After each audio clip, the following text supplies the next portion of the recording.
નમસ્કાર।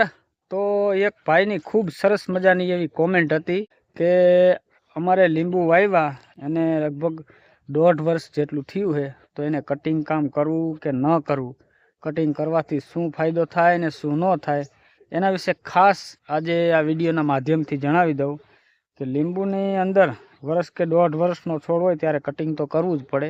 કટિંગ કરવાથી શું ફાયદો થાય હું તમને છોડ બતાવી દઉં। જો આ અમારે છોડ છે, આ ટાઈપના છોડ હોય। હજી અમારા આ છોડની હાઈટ 5 ફૂટ જેટલી થઈ છે લગભગ।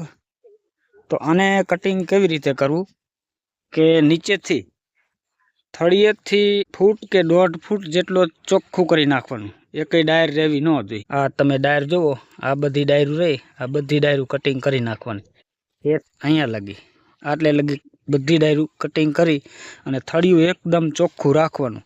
બને ત્યાં સુધી થળિયું ચોખ્ખું રાખવાનું। સિંગલ થળિયું હશે તો લીંબુનો છોડ પણ સારો થશે ને ડાળી પણ સારી ફૂટશે ને માલે સારો આવશે। હવે કાપવાની રીત, તમે જ્યારે આવી ડાયર કાપો છો તો હાવ મૂળમાંથી નહીં કાપી નાખવાની, 1 ઇંચ કે 1.5 ઇંચનો આટલો ભાંઠો રાખી દેવાનો।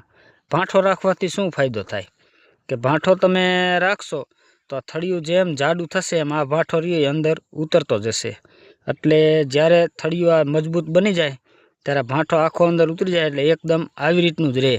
નહીંતર નજીકથી કાપશો તો શું થશે, અહીંયા ખાડો પડશે, ખાડો પડે એટલે એની અંદર કદાચ જીવાત લાગવાના પણ પ્રશ્ન રહે છે, અને અહીંયાથી ડાયર હુકાવાના પણ પ્રશ્ન રહે, અને હળો પડે અને વાવાઝોડું કેવું હોય તો અહીંયાથી છોડ ભાંગવાના પણ પ્રશ્ન રહેતા હોય છે।